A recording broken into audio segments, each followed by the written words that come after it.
जय जोहार। स्वागत है न्यूज़ 36 से छत्तीसगढ़ की आवाज़ में। तो चला खबर छत्तीसा में खबर मल्ला विस्तार ले देखो। बिलासपुर जिला के 10 गांव ले ज़्यादा के ग्रामीण अभी कोलवासरी के समस्या झेला थे। पर्यावरण के नियम पालन करे बिना संचालित होवत कोलवासरी के विस्तार ह लोगन बर अभिशाप बन गए। बतादन के ग्राम घुटकू स्थित messrs Phil steel and power private limited के विस्तार बर लोग सुनवाई है, जेकर ग्रामीण मन विरोध करत है। ग्रामीण मन के मानिन त कोलवासरी के प्रदूषण ले खेती प्रभावित होवत है, तो उन्हें एक सीधा असर स्वास्थ्य में घलो पड़त है।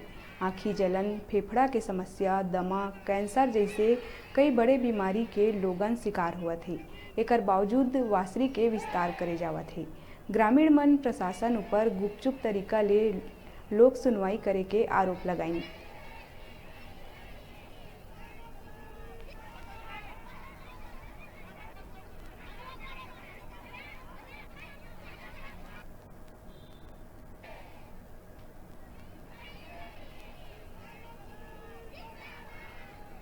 ये गांव वाला मन धरना करे बर आइन है, प्रदूषण ले परेशान है और बिलासपुर के कलेक्टर कानून ला तकिया के नीचे में राख दिसे और एक उद्योगपति के गुलामी करत है और कानून के पालन नहीं करत है। अब पूरा जनजीवन वहाँ परेशान है, खेती बाड़ी सब चौपट हो गई से, सब बीमारी ले त्रस्त हैं। अब 2 ठन जन सुनवाई कानून ले हट करके बिलासपुर कलेक्टर करवा थे।